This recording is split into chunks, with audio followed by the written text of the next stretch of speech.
Hello, friends. Welcome to Take Two for this Wednesday, the 22nd of October, 2025. I'm Jeannie, and I'm so glad you decided to come along for the ride on this hump day. Well, I had a very interesting conversation with a friend of mine the other day. I'm going to call her Barbara. Not her real name. I'm going to call her Barbara. And she was telling me about a time not too long ago where she was going through a real financial struggle.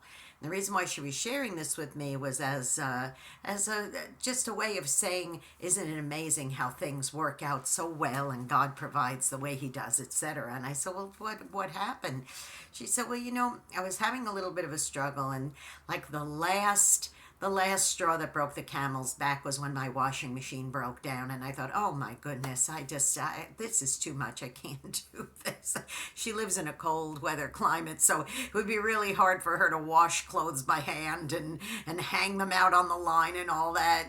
So it was kind of a rough patch for her. But what I also did not know until she was telling me this story was that she had a whole bunch of things happen, like domino effect, like one thing and then another expense, and then this happened, and then she needed a car repair and all that. She said, by the time I got done, she said, my bills had mounted up to about $1,430, something like that. She said, and I simply did not have the money to pay these things. And I said, oh my goodness, so what did you do? She said, well, it's very interesting because I shared just about the washing machine only with a friend of mine at church. She said, and I just kind of mentioned to her, oh, what a bummer. I got to get a new washer. I don't know. I'm going to do this. It's going to have to wait probably till I get my tax return and all this kind of stuff. And she said, oh, I'm so sorry to hear that. Well, you can wash clothes at my house, that kind of thing. And she said, well, no, that's okay. I'll get through it. And that's all she said to her. She didn't tell her about the car. She didn't tell her about these other bills. She didn't tell her about taxes that she had that were back that she didn't know she had to pay and all these other things. So she didn't say a word to her except about casually mentioning the washing machine. Well, something happened to Barbara's friend where just something kind of bubbled up in her, and she said, I got to do something to help her. So she said, Barbara, would it be all right with you if I just kind of donated to the new washing machine fund? And she said, what do you mean? She said, I don't know. Can I give you like $25 towards a new one? Maybe that'll help out, or maybe that'll be a visit to the laundromat or something. And Barbara was very taken back by it. And she said, well, thank you very much. She said, well, I know you have PayPal. Can we do PayPal to PayPal? And she said, yeah, I guess we could do that. Thank you so much. So Barbara went to her PayPal account the next day, and she noticed that, in fact, her friend had put that $25 in, and she thought that was a very kind gesture on her part. Well, what she didn't know was that Barbara had shared the situation to some anonymously and to some who knew Barbara, and just kind of shared, listen, she's going through a rough time. Maybe you can help her out.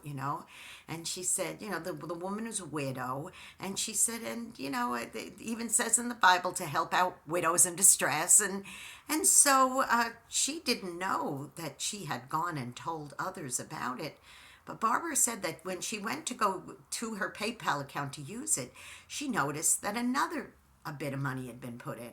And then another bit of money. She said, every time I refreshed my PayPal, there was more money in it and more money in it, till eventually it stopped at $1,450. I said, wow, that is amazing. She said, Jeannie, not only was I able to pay off all my bills that I had and get my new washing machine and all this kind of stuff, she said, I also had a few dollars left over, and I was able to, you put that in the bank and use it if I needed it for groceries or what have you. See, when you get a kathunk in your heart, boys and girls, to do a little something, a little kind gesture, it can and often will turn into a domino effect where one blessing will bring another blessing, bring another blessing, bring another blessing. If it's done with a pure heart and the person who's asking doesn't have any secret ulterior motives or anything like that, it will bless. So as I say, boys and girls, and I've said it once and I'll say it every single time you tune in to Take Two, go be a blessing to somebody today, okay? You may end up being the only one who is, or your kind act might domino into a series of blessings, and for somebody who really needs it, like my pal Barbara. Now listen, don't forget also, if you want to be a blessing to me, please subscribe to this YouTube channel if you haven't done so already. Jeanne Sigler, JeanneSigler. Hit that subscribe button, that notification bell. Give me a thumbs up, really helps with those algorithms. And don't forget also, please follow me on X. It's the little @ sign, Jeanne, N-Y woman, the little @ sign, JeanneNY woman, and hit follow.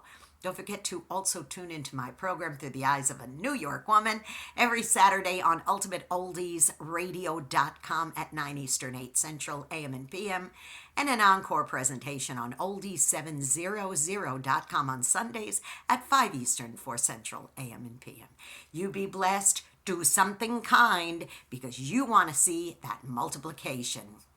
I'll see you next time. Bye-bye.